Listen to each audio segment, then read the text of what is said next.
Hi, I'm Cameron Blake. I'm a technician at the Washington Conservation District here in Washington County. Rain gardens have become a pretty common stormwater management tool that cities and watershed districts and other municipalities have started to use to treat stormwater before the stormwater enters our surface waters. A lot of times you'll see rain gardens along the side of roadways.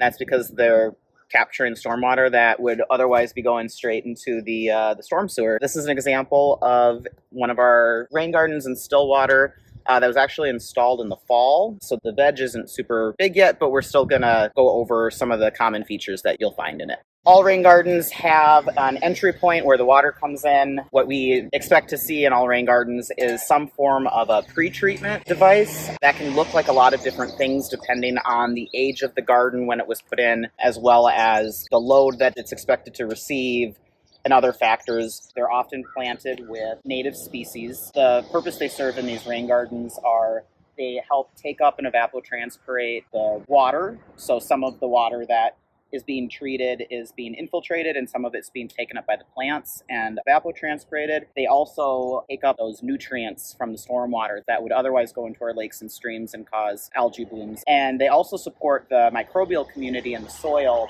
which also removes nutrients, breaks down heavy metals and other pollutants that you find in stormwater. The native species are selected based on their ability to withstand either being inundated with water towards the bottom of the basin. We have species that will do well being underwater for portions of time, and then moving up the slope, we have species that are better suited for drier conditions. Native species are lower maintenance, especially once they're established. After the first year, they don't need to be watered the way that your typical vegetation can be. They provide benefits for pollinators and wildlife. Rain gardens are designed for water to infiltrate through them. So when they are excavated out of the ground, there's space for the water to fill up like a bowl, but they're filled back in with an engineered media. It's usually a mixture of sand and compost, so it still has the compost, the nutrients for our native plants to survive, but it's sand so that the water will infiltrate through the ground as we want it to. You can see some of the other features in this garden that are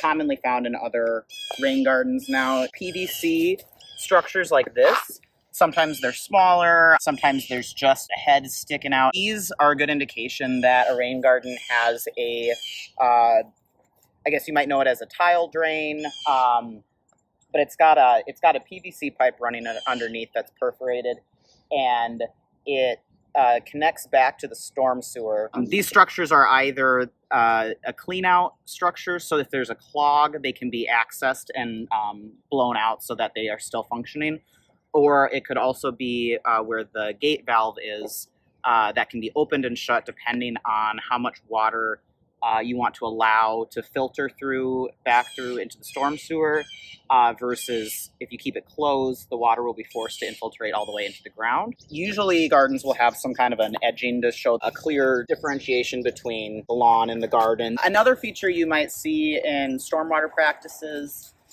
is a berm, or you could see maybe two different chambers. They have some different functions to them.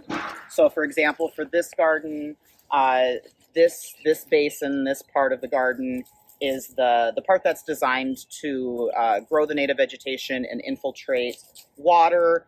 Every rain garden is designed with an overflow point, an emergency overflow point, so that if there's especially high water levels in rain, or if it's not infiltrating correctly, water doesn't back up onto the street. It's always designed to overflow and remove itself from the system. So in this case, that's what this berm area is for. So if the water reaches that point, it will spill over, enter this part of the practice, and continue along the path that the stormwater would normally be taking in this system.